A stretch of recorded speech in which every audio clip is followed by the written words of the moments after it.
check the audio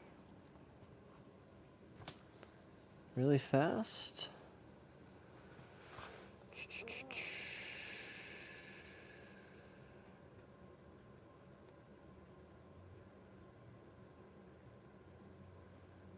Check, check. Check, check, check, check. Check, check. Check, check, check, check. Okay, nice. So can you guys see? Yeah, mostly.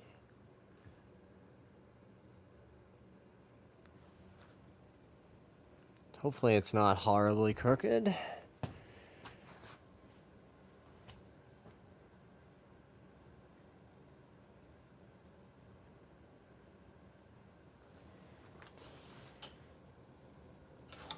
Oh.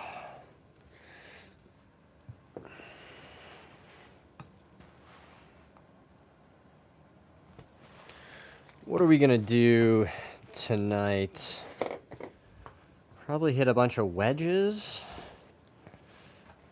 Try to stretch out a little bit. That would be good. Answer some questions from the stream. See what the people have going on.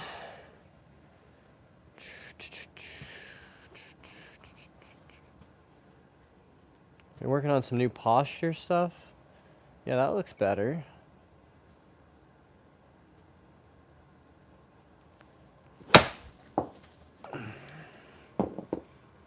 Definitely going to be important to stretch and warm up slowly. Went to the grass range once already today. We streamed a little bit of that earlier. It was super windy. That was kind of crazy.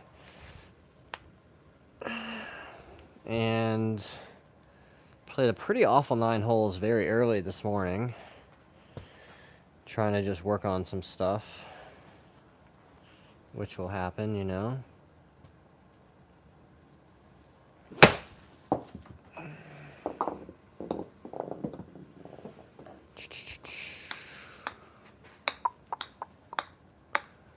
I should do one of those videos, but it's just like the video stops. The video ends when I drop the ball.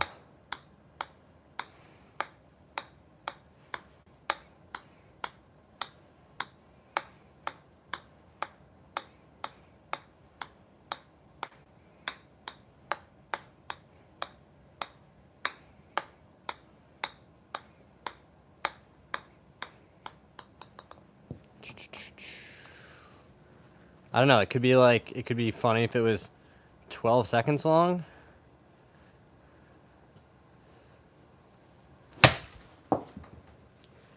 Though I do feel like I could probably do it for a pretty extended period of time.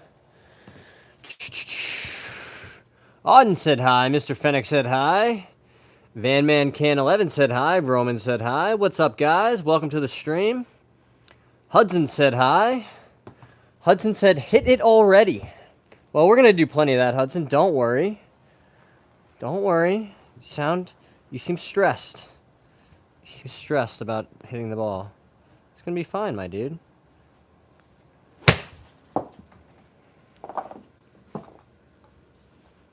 Just hanging out. We're going to hit some balls.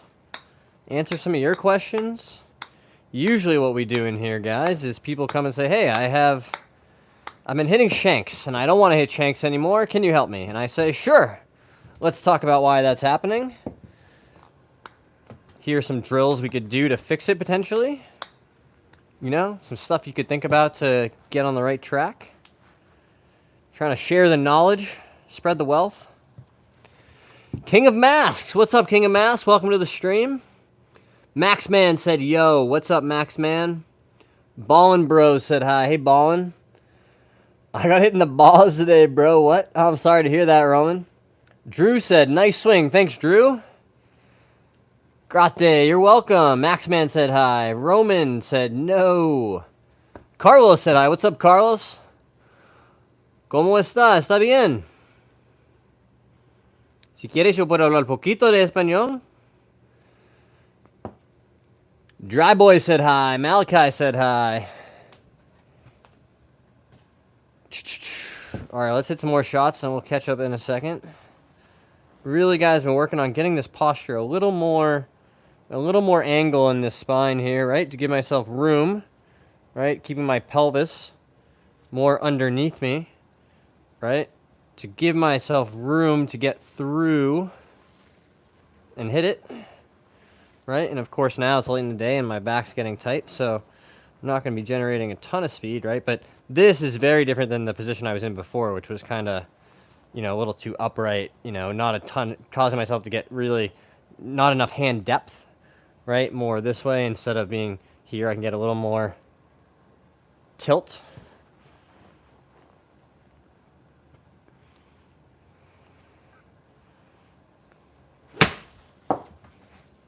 So we're just trying to find little things to clean up here and there, but really the swing's in pretty good shape. I've been hitting it nicely. My last full 18 holes, I shot 2 under. That was fun. All right. McKinley said, hey, I do golf. I love it. That's awesome, McKinley. Golf is the best. Max, man, can you show me the basics of hitting a golf ball? We can definitely do that. Bailey's been hitting skank. Sorry to hear that, Bailey. Jack said hi. Hey, Jack. Drew said, heck yeah. Don't hit me in the balls. Jim and Dana said, hey. What's up, Jim and Dana? What's up, C. Rich? Philip said hi. Hey, Philip. Salam alaikum, brother. Alaikum salam. I'm from Yemen. I think you are amazing. Thank you very much. Very cool. I love having an international audience, right? We've had people truly from all over the world. Come and visit the stream, which is super cool.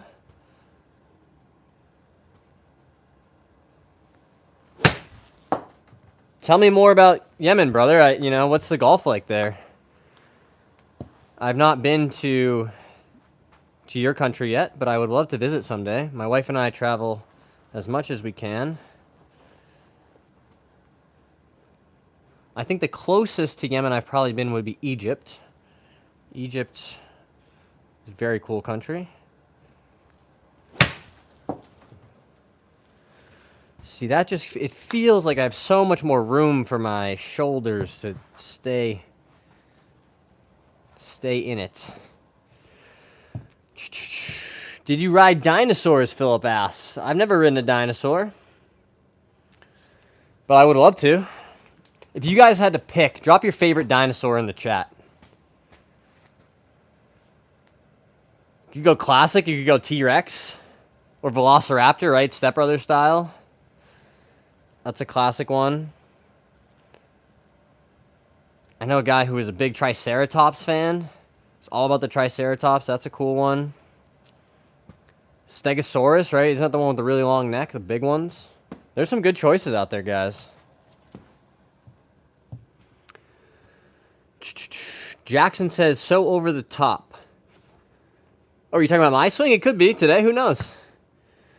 Aiden, I use Maverick irons and 7-iron loft is 27, so it doesn't go high. Is there a fix? I like the distance. The only thing I could think of, right, if you didn't want to decrease, you know, the loft that you're presenting at impact, which is generally a bad idea, right? The best thing you could do to hit it higher without, again, you know, changing the clubs or having them bent weaker, would be to add more speed, right? More speed with the same amount of loft would create more height. But that's more of a long-term project, right? So if you like the distance, you might just have to live with, you know, they're not going to launch all that high,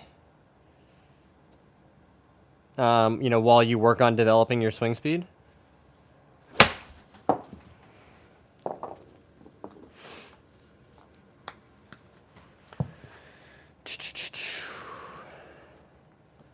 Thank you guys all for dropping your comments in the chat.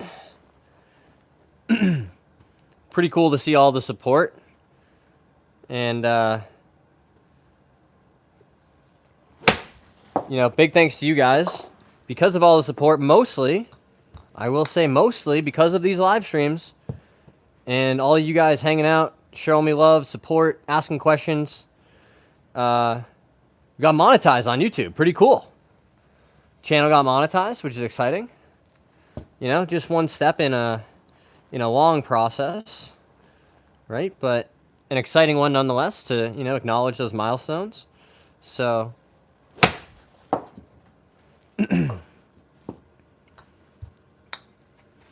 crazy. I mean, we only started posting in January. So really, really grateful to you guys. Thank you for, again, just, you know, showing up for me. I'll keep showing up for you guys.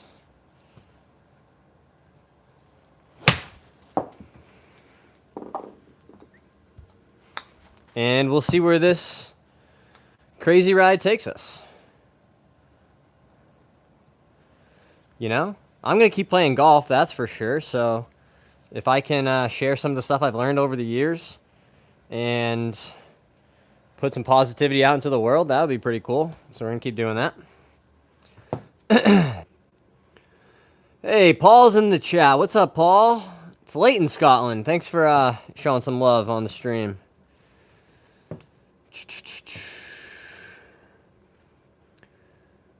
Need driver slice fix. Been using irons to tee off. 6 iron, 185. Yeah, that's great.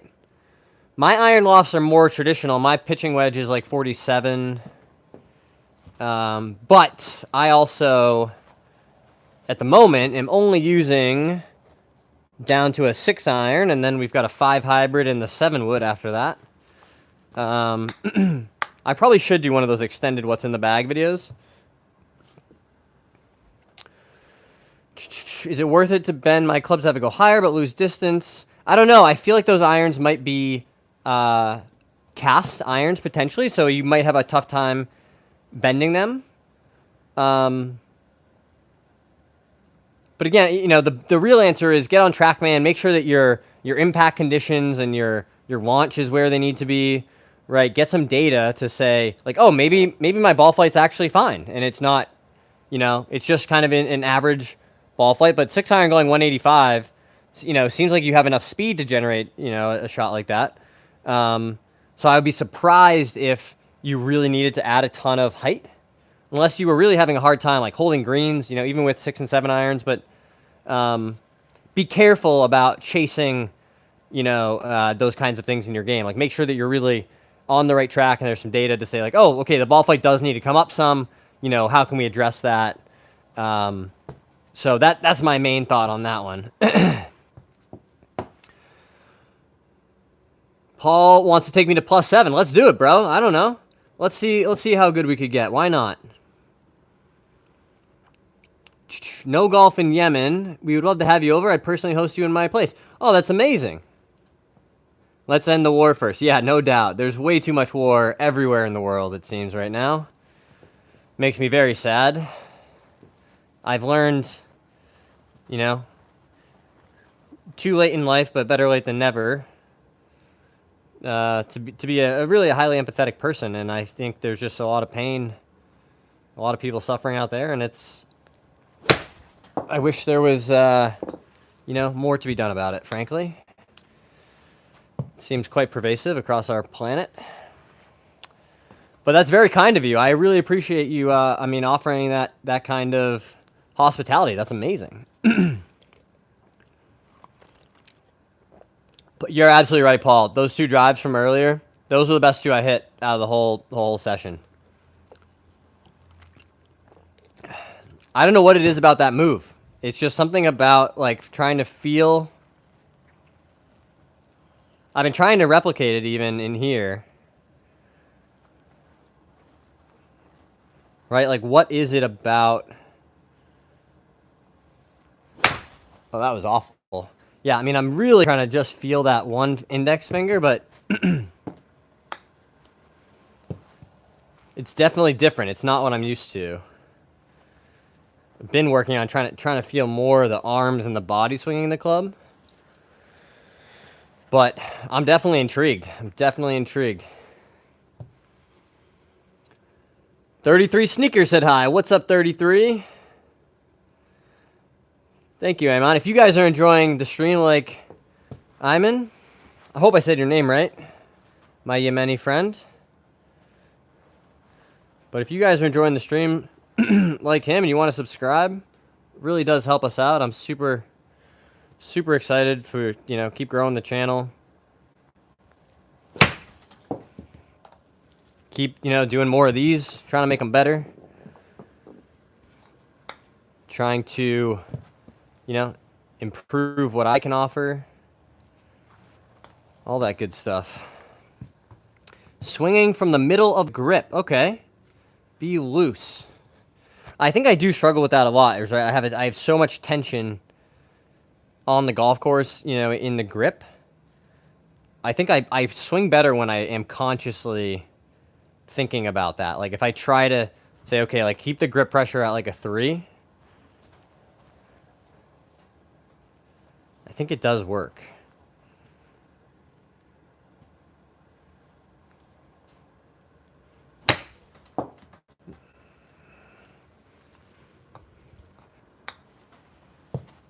Just hitting some little chippy ones, guys, to keep working on the extension, right?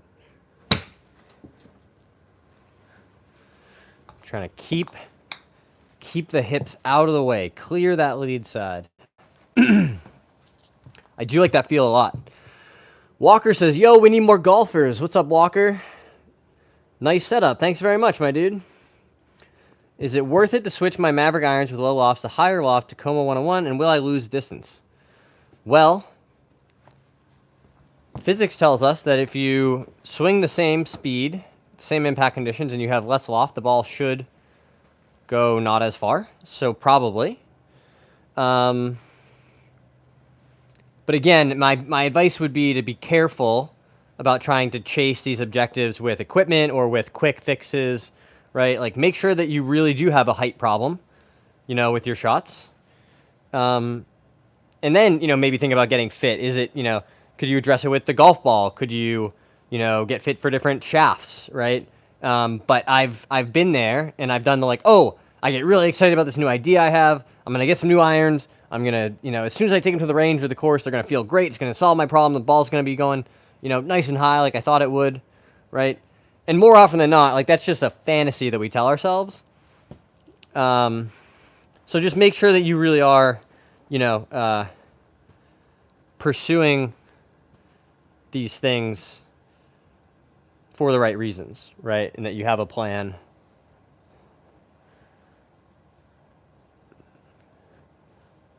That looks pretty good right there.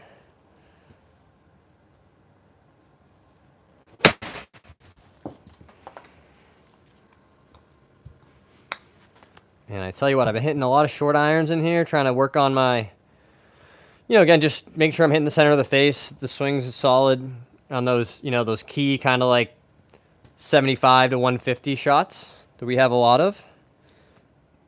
And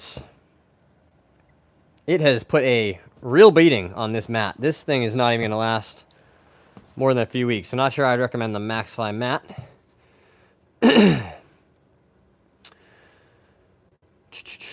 Tight with index finger, really loose with pinky side of left hand. So really just holding it. Index finger will always be square at impact. That makes sense to me, right? This finger's holding the face, right? I'm with you there. Do you know about any defects from the Stealth, especially with the speed pocket in the fairway woods?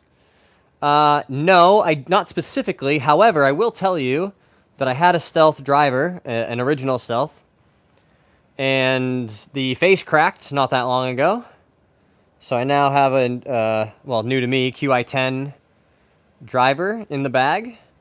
However, I wouldn't be surprised to hear that, given the Stealth, I think, was the first carbon face driver, right? And I do remember reading some stuff about there being, defects and the process not being really dialed in yet for that first generation.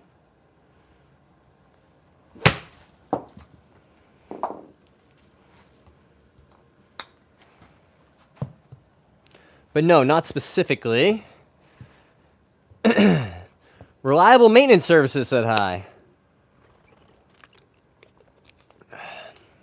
That's a funny YouTube name, but welcome to the stream. Gavman said hi. What's up, Gavman? Kyle says, my Ping G425 Max cracked in the face a couple weeks ago. Oh, sorry to hear that. Ping customer service was nice enough to replace it. Walker says, you have good rotation. Thanks, Walker. I really appreciate that. I've been working super hard on it. I've been fighting early extension my whole golf career. You know, I played decent golf by learning how to go extend and tilt and then make sure the handle's forward, and you can play okay golf that way. But your body and your back are not going to like it long term. So I just committed. I was like, all right, start at the ground, start from zero. Like, what do we have to do to be able to, you know, make sure that I can play golf for another 30, 40 years if I want to.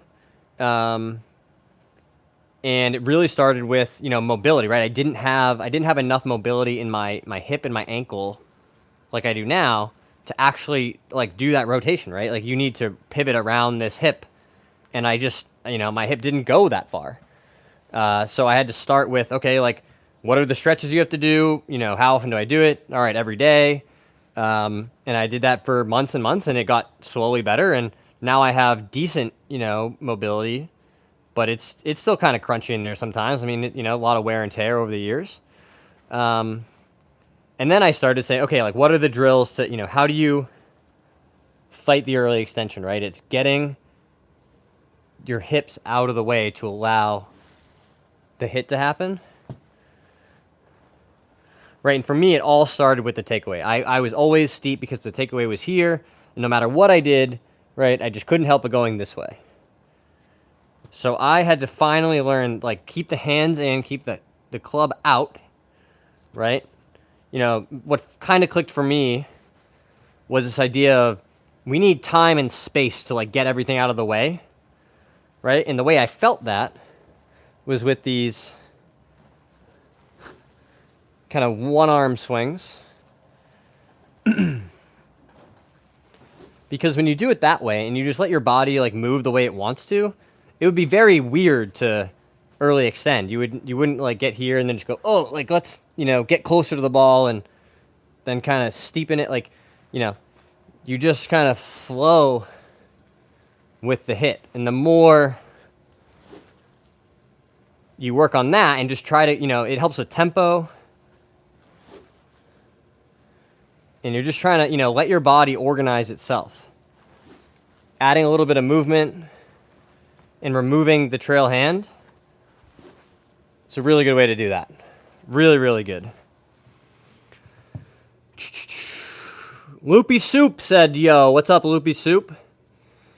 Malachi asked, what kind of net is it? It is a Net Return Pro net.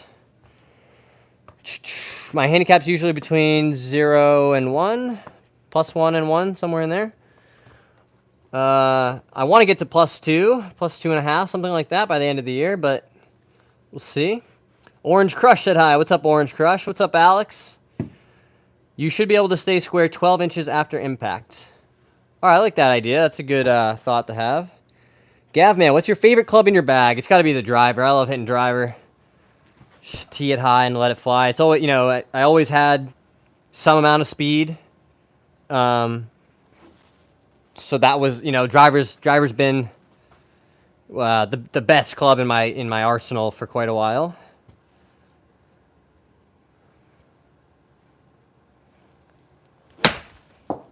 Which is not to say that every day is perfect, but you know, I generally feel pretty confident standing over that club. Just getting into golf. Anyone have some tips for me at the range? Yeah, Price, we got some tips for you at the range. So if you're just getting started, hey, Tim Holland said, yo, what's up? Kyle, my driver loves going OB. Well, we can help with that. All right, so if you're just getting into golf and you're really a beginner, I have a gap wedge in my hand, right? This is a 52 degree, but I'm going to grab a pitching wedge. You could use a 9-iron maybe. You know, grab a short iron. When you're at the range, you should do, you know, whatever practice time or however many balls you're going to dedicate to your irons and your ball striking, right? This is a very important skill in golf. And again, the big three things you got to remember are ground control or ground contact, right? Where do we strike the ground and thus the ball? Face control, right? Where's the face pointed when we hit the ball?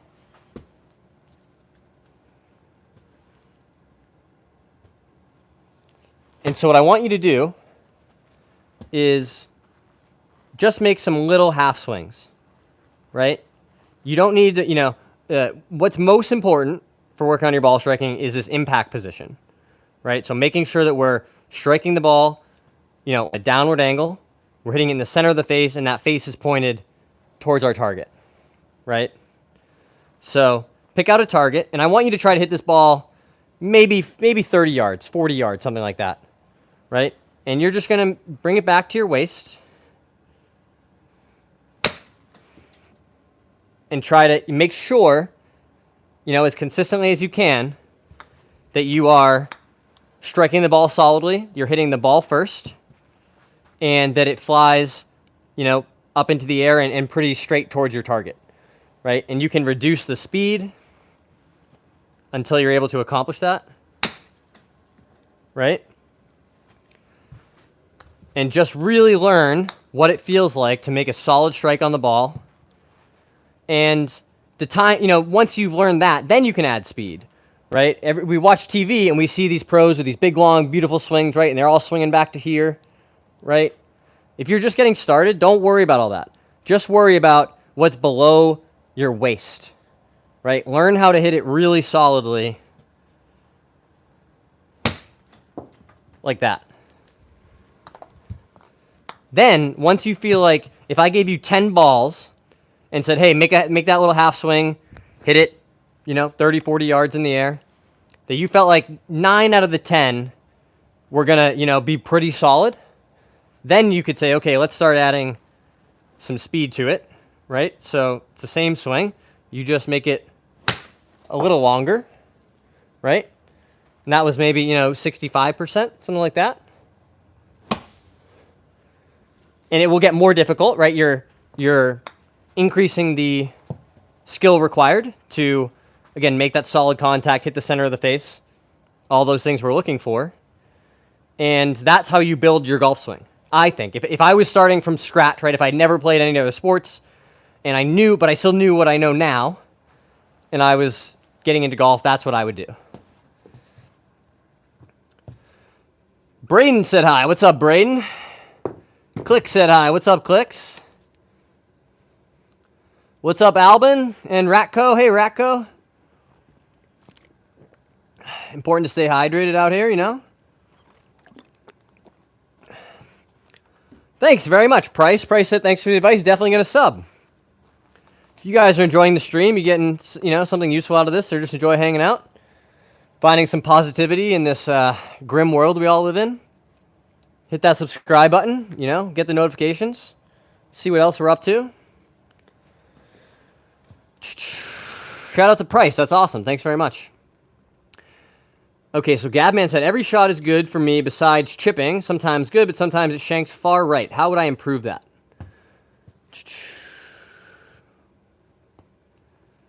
Shout out to Paul. Paul's one of our OG subscribers. Thanks for being here, Paul. Always got lots of good advice. Okay, so chipping, you're saying you shank it to the right. Well, you got to help me out here. When you're shanking it to the right, is it because you're hitting the hosel or the toe? Right? If it's, well, I suppose we could, the answer's kind of the same in either case, right? But let's say you're hitting it far to the right because you're hitting it right off the toe of the club, right? And you're actually, kind of just hitting this side part, right? Well, what I would ask you to do is say, okay, let's hit 10 chips in a row, and you strike all of them out of the heel side, right? So you're trying to practice the skill of moving your contact around the face, right? And vice versa. If you actually were saying, no, I'm shanking it off of the hosel, right, on this side, well, that's just an extreme heel strike, right? So same thing, I'd say, okay, let's do 10 chips, 10 in a row, and we hit them all right out of the toe, right? And you're just trying to practice that skill. The skill is delivering the club at impact into the center of the face, right? But you are presumably trying to hit the center, and you're hitting one side or the other. So by going to the opposite extreme, right, you can make really, minute adjustments. Because you'll notice, what I imagine is, you say, oh, the first few, I was trying to hit it out of the toe, and I actually hit it out of the center, right? Because it's such a small target that, that amount of adjustment is actually just going to, move your strike where it needs to be. So I've heard of players who are saying, say they have a heel bias in their strike, and it's getting, it's impacting their ball flight enough. They'll say, all right, I hit some great golf shots, but I was trying to hit them all dead out of the toe. And come to find out that with that intention, I was finding the center of the face. So again, you don't want to play with that kind of thing long term, but in terms of diagnosing in the middle of a round or trying to adjust on the fly, it can be a really good way, to adjust your intention.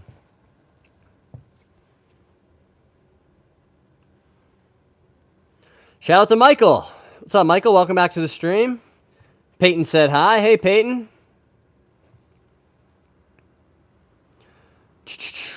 I would love guys to do more, collabs, and I actually haven't even been playing a ton of golf. We are getting ready to move pretty imminently, so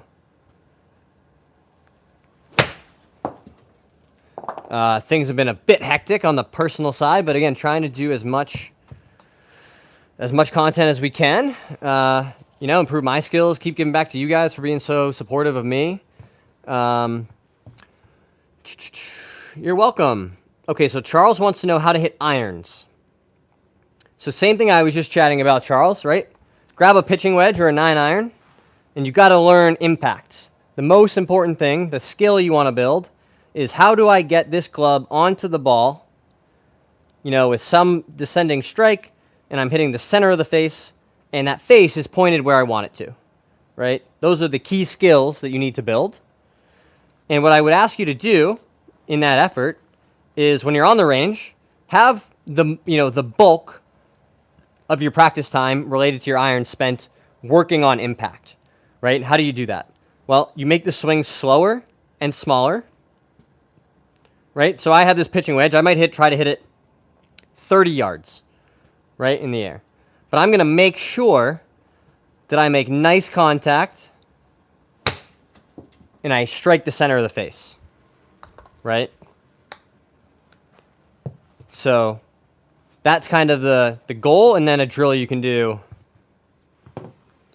Oh, that's okay, Charles. Just stick with it, right? I remember I didn't start getting better at golf or, really playing competitively or posting decent scores until I was, 14, 15, 16, even somewhere in there. And I've for years now played off of a handicap, between +1 and 1, despite having a, somewhat late, you could say, start in golf. I didn't start playing like tournaments when I was 7. So don't stress, right? Also, you're gonna grow, and when I started high school, I was 5'3" and 105 pounds, and I was 6 feet and 185 when I graduated. So certainly my skills, my abilities on the golf course changed a lot in that time. So just try to have some fun, build your skills.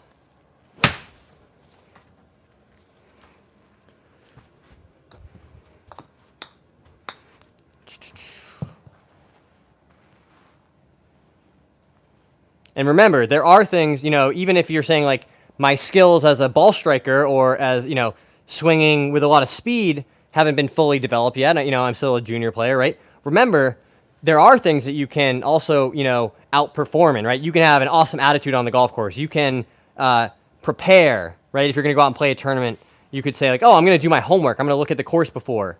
There are other things that aren't just how well can I hit a golf ball that can help you in your golf, right? You can make sure that your conditioning is where it needs to be, right? If you're playing tournaments and walking in the heat, right? Making sure that you have a plan for your nutrition and hydration, right? These are key things to, incrementally getting our performance higher, right? It isn't just like, hey, can I hit a 9-iron, 150 yards on the green, I just started golf at 32. Can I still become a scratch golfer? Yeah, of course. Anything's possible.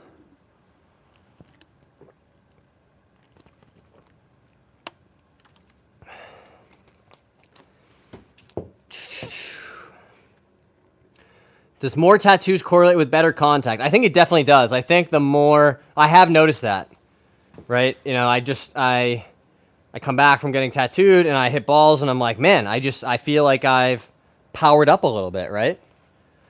No, I wish. I wish.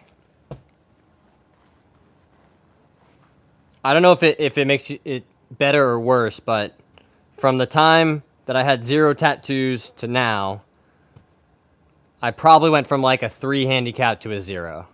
So, I mean, that's still good.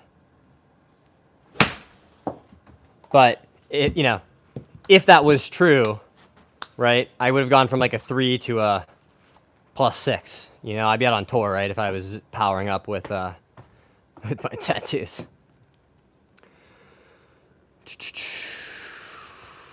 What's up, Melina? What's up, Aiden? Okay, so I'm trying to catch up on the chat here, guys. I missed your question. Just drop it in again. The net is awesome. It's a Net Return Pro Series. It's definitely a premium price for a net, but it is a built-to-last product. I should really get them to like sponsor me, or you know, I'm probably selling a ton of these things. Okay, so Charles wants to know about a 5-iron. So the longer irons are going to be a bit tougher to hit, right? But just remember, the key thing with those long irons is keeping your balance and just making a nice, you know, smooth balance pivot, right, where you stay on the ball back and through, right? And you want to, again, practice at slow speed. You can make some little half swings, even with your 5-iron, right? Just practice, you know, some half shots, trying to make sure that you make good contact, right? That'll make it much easier to practice your ground contact skills. Super Cricket said, hey, bro. What's up, Super Cricket?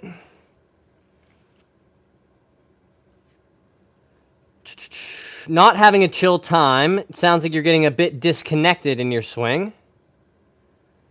And Aiden wants to know about golf recommendations. So, yeah, the net return is my recommendation. Ways to improve at home. Yeah, I'll show some drills. But, again, so for not having a chill times question, right? If your arms are getting disconnected from the swing, right? Grab a golf towel, something like this. I want you to tuck it under your arms, right? A bunch of us have seen this drill, done this drill. It's super popular and common for a reason, because it does work, right? And what this is going to teach us is to maintain this connection between our arms and our chest so that we turn and keep that connection, right? Because if I don't, the towel's going to drop, right? I don't want my arms way up here, right? You know, you don't see a lot of golf swings start that way. You see a lot of them more like that, right? Same thing on the way through. If you struggle with the chicken wing, if you've heard of that, you know, name for a follow through that looks kind of like this, right? Oh, look, drop the towel again, right? Because I lost this connection. So we want to maintain connection with the towel. And you can practice hitting some shots this way, right? Really just working on not letting it drop. You hear the quality of that strike? I mean, that was as good as I can hit it, at least, you know, in terms of out of the center. So give that drill a try. It should really help, you know, keep that connection in the body. So the net, I think, is $695, and then all this, you know, stuff to build the platform was probably another couple hundred on top of that. So maybe like $1,000 USD to get all of it set up. I'm losing a lot of distance and not flicking the club, what I've been told. What does that mean? So you do need some release in the club, right? You know, when you're to really maximize your speed, right? We're releasing, see this lag that happens in the change of direction, right? Well, if I maintain that lag here, and then I release it at the ball, right? That's a good way to generate some speed. So if you were really, you know, holding, dragging the handle, so to speak, right? That could be what that comment is referring to. But what you want to avoid at the same time is not getting into a swing thought where you're really throwing the club head this way or casting the club, right, from the top. So just be careful that, if you are going to try to exaggerate that release, right, that you're doing it, from here, right, not from the top. Because then you're just going to lose all the angle and dump the speed, before you get to the ball.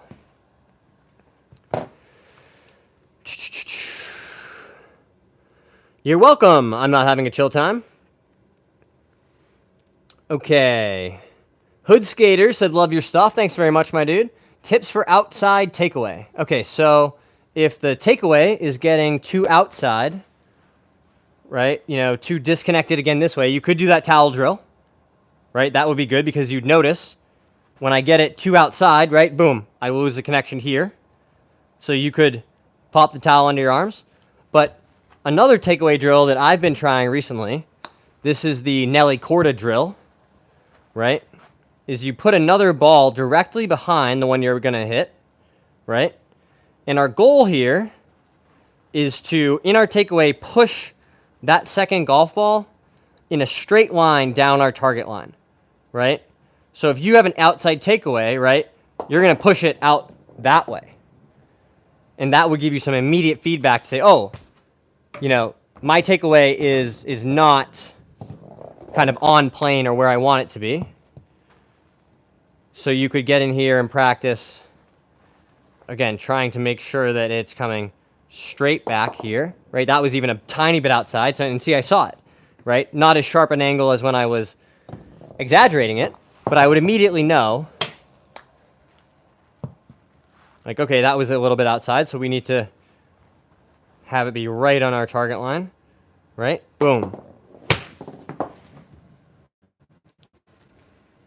And that can really teach you with some immediate feedback. You don't even have to hit balls, right? You could just stand, drop a couple golf balls in your living room with a club and just practice making a takeaway and sending the ball back, setting it back up, and just practice 25 takeaways every night for a week. I bet you'll be really in business, right? Such that when if you did that and then you went to the range, you probably wouldn't even have to, if you set up the drill, I bet it would be straight back, right? Because you're just trying to master that one skill. That's a really, really effective way to, work on your technique. Do I lean the club left or stay in the middle? You need some club shaft lean for sure. Mohammed said hi. Hey, Mohammed. You're an amazing teacher. Thank you. I don't know about that. I'm just a guy who has taught myself a bunch of this stuff. But I really appreciate your nice comment. That's very kind. Kyle says, is that towel drill relevant for driver swings as well? Definitely relevant, right? We want to keep, the turn going even with the driver. So it can help with overswinging, right? Something I struggle with. Let me just grab a driver here. Right? Because this will do a really good job of making sure that you keep the club in front of you, so to speak, right? If I don't turn and I just lift my arms, I'm going to lose it, right? So it really will force you to keep turning as you get the club back, and especially with driver, that's gonna make a lot of good things happen, right? So it's really keep the hands in and then turn, right? And I can make the whole swing nice and balanced, keeping that connection, got the towel firmly where I started, and we're in business. Chase says, what do you do when you're close to the green and use your chipper as a putter or a normal chip shot? Do you mean like use your putter? Or like a wedge or use putter? Help me understand your question, Chase. But Chase said hi. Peter said, super advice. Thanks, you're welcome. Is it worth it to get fitted for grips? Yeah, I think so. I find different swings are hard. Should I just stick to 7-iron until I can hit it good? I don't know if I would stick to just one club, but like I was saying earlier, so if you do learn those, make a bunch of practice swings, right, where you're just hitting those half shots and really focused on learning impact.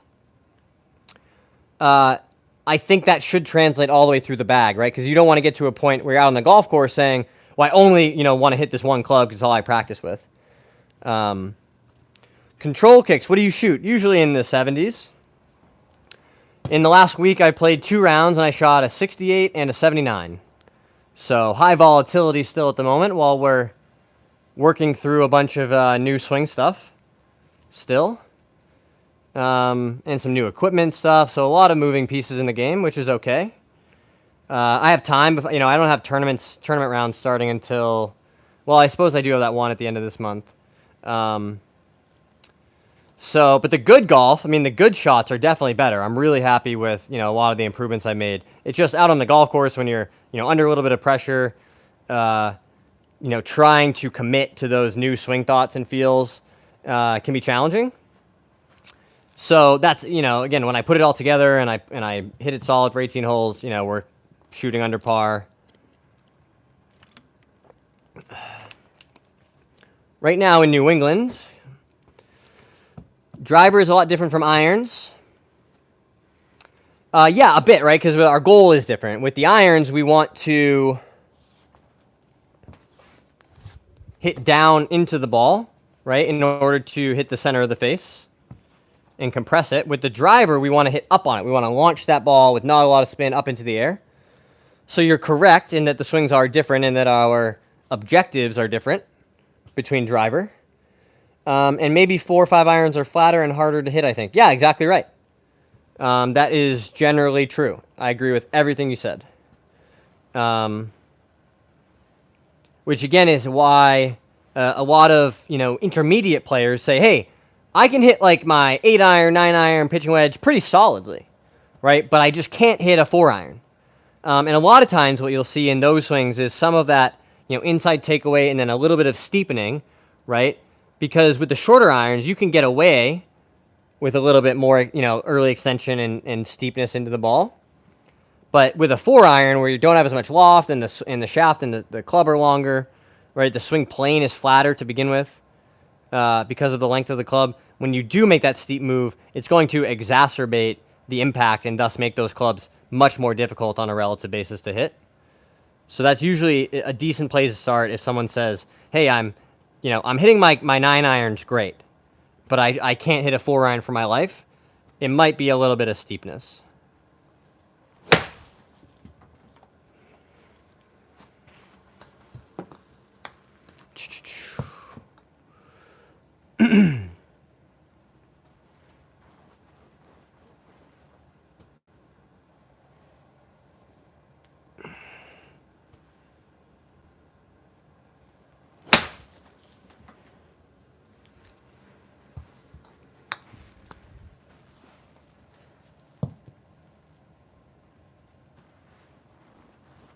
So I've been doing this drill a bunch, right? Putting my right foot back. And what this does makes it so much harder to do that early extension move, right? And it kind of makes you feel when you rotate and push back into this left hip, right? To try and not extend.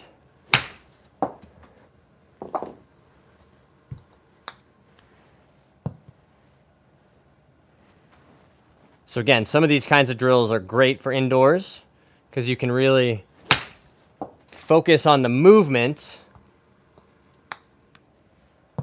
without worrying about the target and what's the ball doing, right? I can really focus on like, okay, get into that left side. Don't let the hips go forward, right? And if I, skull shank it over to the right someplace, like who cares? It's hitting into a net. I don't care. I'm working on the body movement. The Black Michael Jackson said, "What's up, man? What's up with you? Welcome to the stream." To avoid steepness, just move your arms first. Good question. So I think if you want to avoid the steepness, right, 2 key things. Make sure that you have enough width in the takeaway, right? A good way to check that is, because again, if, there's always a force and then a counter force or a reaction, right? So if you go inside this way to start, to get back to the ball, you got to go this way, right? If you go really outside, well, you got to go back this way to get back to the ball, right? So ideally, we kind of just stay as close to being on that plane up and down as we can, right? And it's much easier to not be steep if you give yourself nice width in the takeaway, right? And so keeping the hands close and the club head out, right, is one way to feel that. Or, trying to keep the club head low to the ground in the takeaway is another good feeling. Trying to make sure that that club head is far away from us. I can't reach out and touch it, right? If I get really inside and I'm hinging it to get the club up, right, I can reach out and almost touch it, right? And then so that's the takeaway part.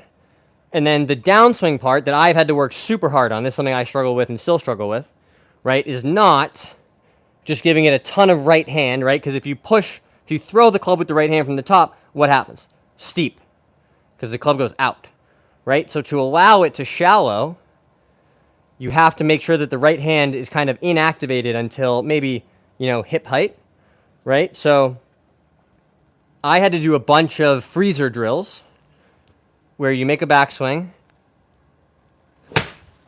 and then you almost do that double pump, right? You let the club sit, and it really forces you to smooth out the transition and let the weight of that club just kind of fall behind you. So I don't know if I would characterize it the way you did about moving the arms first, but hopefully that helps, some of my perspective. Do you practice with a launch monitor? Good question. I do not have a launch monitor set up in here currently, but I would love to someday have a setup where one is incorporated. Read Min and tell me, please. I'm not sure I understand your question. Started a couple weeks ago. 4-iron was my best club. Since I've been working on my swing mechanics, everything has gone to shite. I hear you, Dakota. I think there is a healthy mix between, working on mechanics and making sure that your swing is at least somewhat fundamentally sound. But what I would also tell you is there are tons and tons of really good players who do not have conventional looking swings, who just learned how to hit a golf ball, and they said, well, the target's over there, and I got to hit this ball from here to there. How do I learn how to do that, right? And they, you'll see like a Jim Furyk who's like way up here and then underneath, right? I mean, John Rahm, obviously, because of his body and the way he swings, is super like kind of inside and strong and flat. They all get back to impact, and hit great golf shots. Right? The golf ball doesn't care what your swing looks like. So I think you do need a mix of, like, okay, am I at least, on the right track as far as mechanics go? But also, is it functional? Can I hit the shots I want? Can I get around the golf course? That is, at the end of the day, much more important than having you can have a beautiful, on-plane, great swing, right? But if you hit the ball all over the place, it doesn't matter, right? I'd rather have the ugly swing that works well.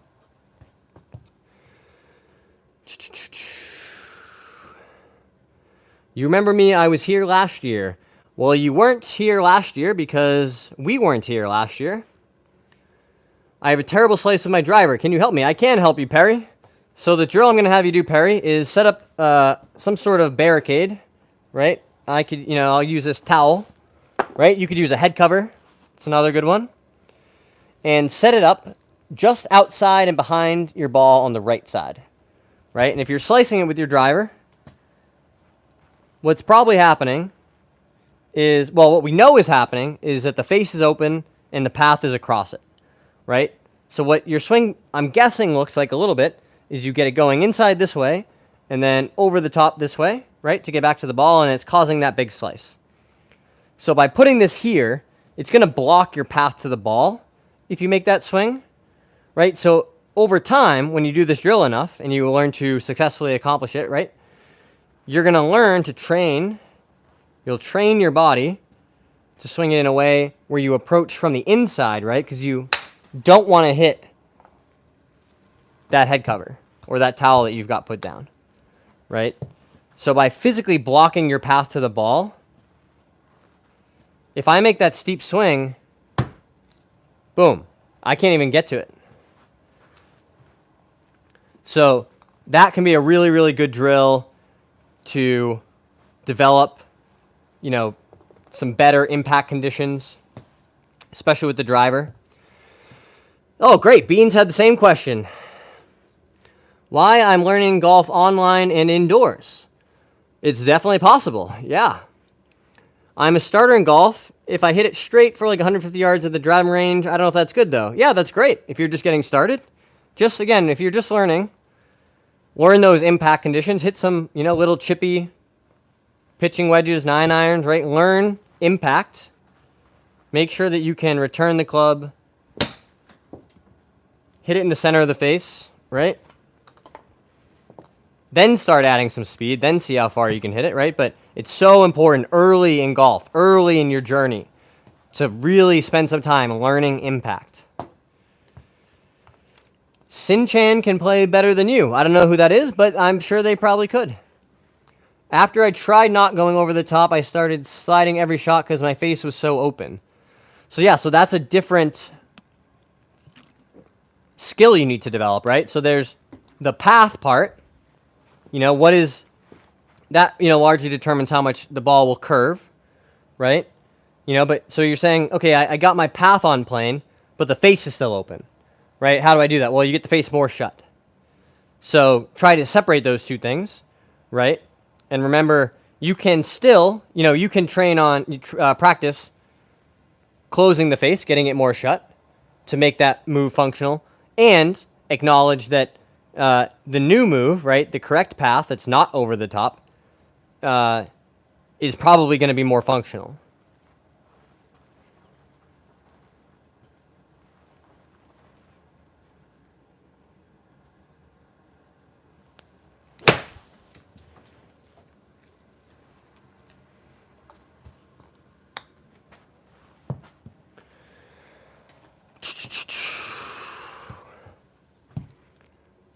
First thing you want to do is learn to get your velo up and drive at 300.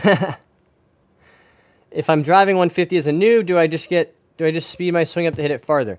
Yeah. So that is, again, the distance equation. If you're saying I want to hit it further, you can, number one option, swing it faster. So speed training or time in the gym, practicing swinging your driver really fast, right? Increasing how fast you can swing it. Option one. Option two, swing it the same, but optimize your launch conditions, right? Make sure that you're, launching the driver up into the air, ideally in that, 13, 14 degree range, right? With spin somewhere in the low 2000s, and that will, optimize how far you can hit it, right? But that will cap out, right? You can only, once you've optimized the launch, then the only other option is to add more speed. It looks like you don't put any effort into your swing, but it still moves so fast. How much effort are you putting into hitting it? Well, right now I'm, swinging at maybe 75%, 65%. On the golf course, it feels more like 90, 95 is what I try to feel, right? Like you're never fully maxed out, but you're also still, pretty warm and loose and swinging aggressively through the ball, right? But I will accept your compliment. That's very nice of you to say. It took me a long time, a lot of practice, remember, to, especially with the tempo part, making it look smooth like that. I did a lot of training, with those freezer drills, really trying to feel like that transition was nice and slow and smooth. Todd said, what's up, Todd? He's putting in effort, don't need to swing super hard to get a good shot. I agree with that. What's the feel drill we should go to for forcing the club face shut? So if you're really struggling with the face being open still, right? You're saying like, hey, I'm really trying to hit it straight, and the face is just, I know it's still open, right? What I would tell you is, okay, give yourself a task. Stop worrying about, the club and the mechanics and like, what is the face doing, right? Just, set up a shot and you're going to aim right down the center of the fairway or, right to center field if I was going to use a baseball analogy, right? So you set up like you're going to hit it down the center of the fairway. And your task is hit it in the left trees. Hit it as far left as you possibly can, right? That is your task. Then you let your brain take over your body. And you say, okay, well, I can't leave the face open because if I do, it's going to go that way. And I'm not allowed to do that. My task is hit it over there in the left. And you'll notice your body will take over and really, it'll get the face shut. It'll adjust the path, right? Because you're giving yourself a task orientation. And that can be a really effective way to just say, oh, like that's what it feels like to get the face shut, to really, get it closing and turning over if necessary, right? Give yourself, a goal, and then just see if you can do it. And then hit a bunch of shots and just, practice getting it over that way. I meant how smooth it looked. Oh no, I didn't take it negatively. You guys want to see me swing hard at one? Let me see how it, let's see how the body feels. Let me try to get one up to like 90%. And I've made a lot of swings today, so I don't want to hurt myself. But that felt okay. All right, so what club should I hit? I guess I'll grab like a 7-iron or something. Pitching wedge isn't very fun. And I'll just say, like, we'll swing this at what feels like 105%. So if I was really trying to generate speed, right, I'd get really back in here and then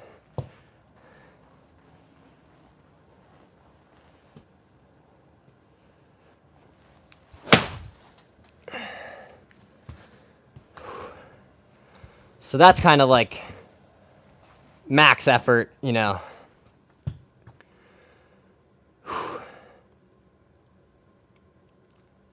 Not a swing that I'm going to make on the golf course like that, but when you're doing speed training, that's what it starts to feel like, right? When you're really just like saying, like, okay, we just got to go faster and faster. Usually you're doing that with driver. I've never done speed training with irons, but that's an interesting idea. Let's try one more.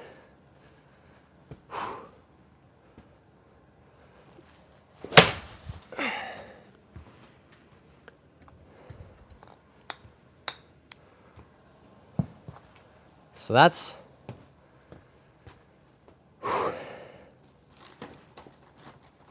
what the super fast one. That's a solid net. Good advertising for it.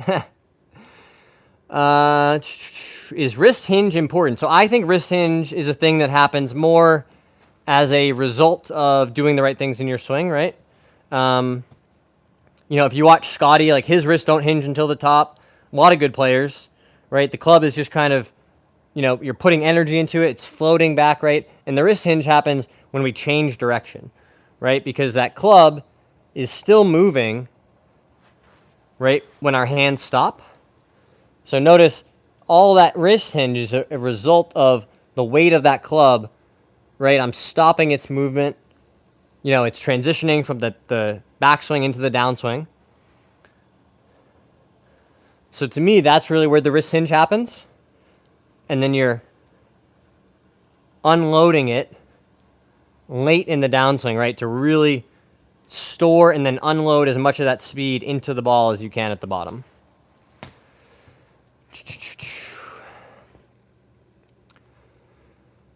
Can you show me a driver stance and how I should swing a driver? Yeah, we can do that. And then I think, guys, this is going to be the last question we have time for tonight. But if you've enjoyed hanging out, you want to hit subscribe. I'm super grateful for all of our loyal subscribers. It's been super cool hanging out, getting to know you guys, right? Okay, so driver, if this is the middle of my stance, right, you want to tee it up or stand to it, maybe about, one driver head, a couple balls in front, further forward, right? Some people tell you, like, inside of your left heel, and draw a line out there. I play it a little bit slightly further back from there, but somewhere in that area, right? The stance is a little different from the irons in that the arms hang slightly further away from us. Not a little bit less in here, right? Because we're trying to make a nice wide arc to generate speed, right?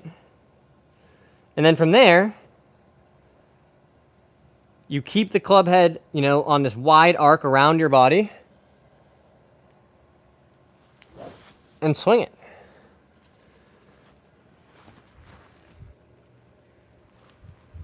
So again, you know, some key things with driver, making sure that you have that width, right? You don't want the club head getting this way inside on you, right? You can do the Nelly drill. We were doing this earlier, right?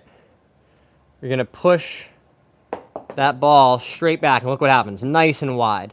Club face is square. Lots of good things happening there. So, it's a quick overview.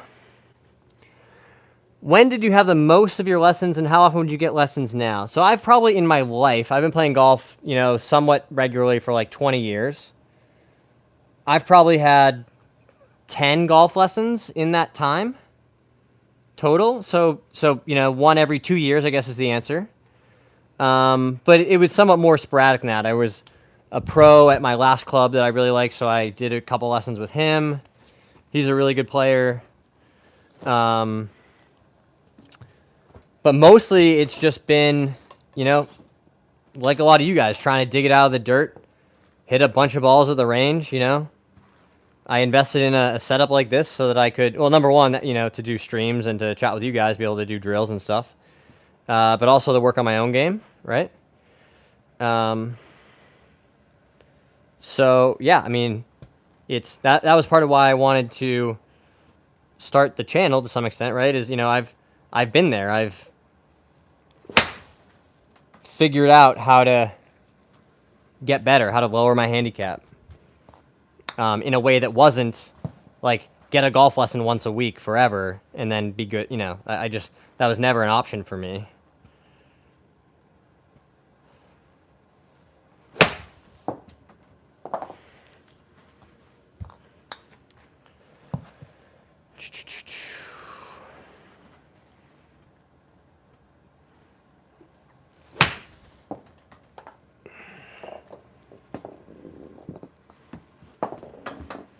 We've lost it.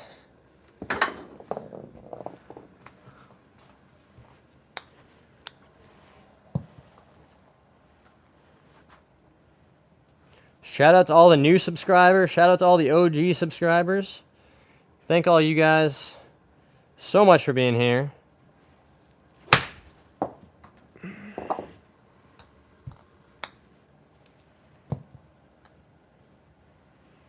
We're going to keep doing this.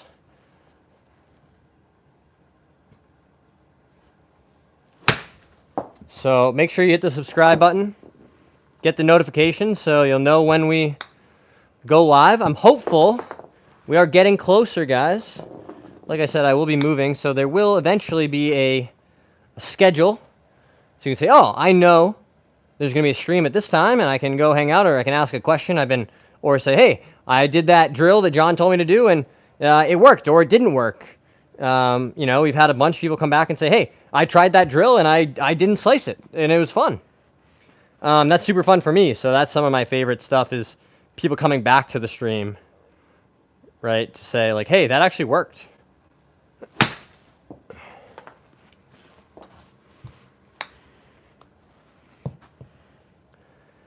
And maybe you'll get to see me play better golf or worse golf, right? I've been really grinding on my own game. You know, still plenty to work on, obviously. But definitely, you know, having all the support from the channel, from you guys, it makes it that much easier to spend the time, right? To really invest in practicing and thus, you know, having content to make, having something to do while I'm chatting with you guys, right? So it's all trying to find these, you know, things that cycle upwards that make, you know, things that make things better.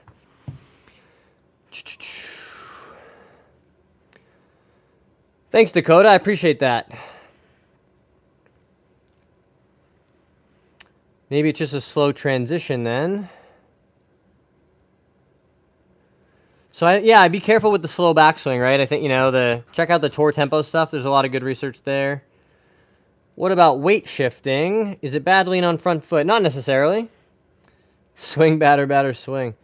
Did you accidentally dig up the AstroTurf? Not accidentally, right? This is just what happens when mats that are not, let's say, built for longevity, when you hit a lot and a lot and a lot of shots into them, right? The surface, the turf that's woven together starts to break down, right? Those pieces come apart, and when you keep hitting off of it enough,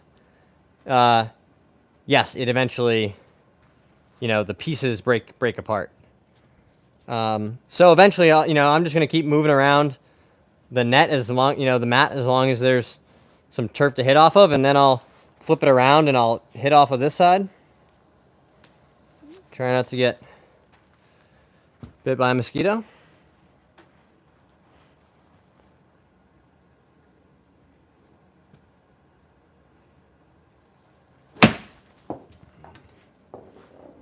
Maybe not hit off of that part anymore, because didn't feel the best. But I could have known that if I had, thought about what that might look like.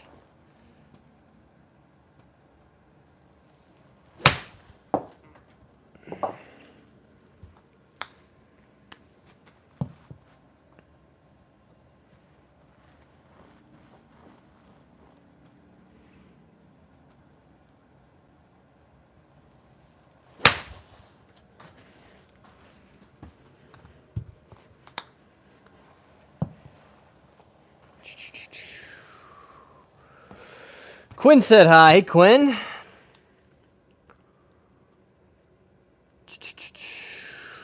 Double K Fishing said hi. What's up, Fishing? Oh, it's late, guys. I gotta get going. So Dumb Dog, no, I try to keep the face pretty square. This is such a cool idea for live. I'm glad you like it, Quinn. Yeah, we've had a lot of success doing the live streams. A lot, people seem to like it. Sharing some drills, sharing some knowledge.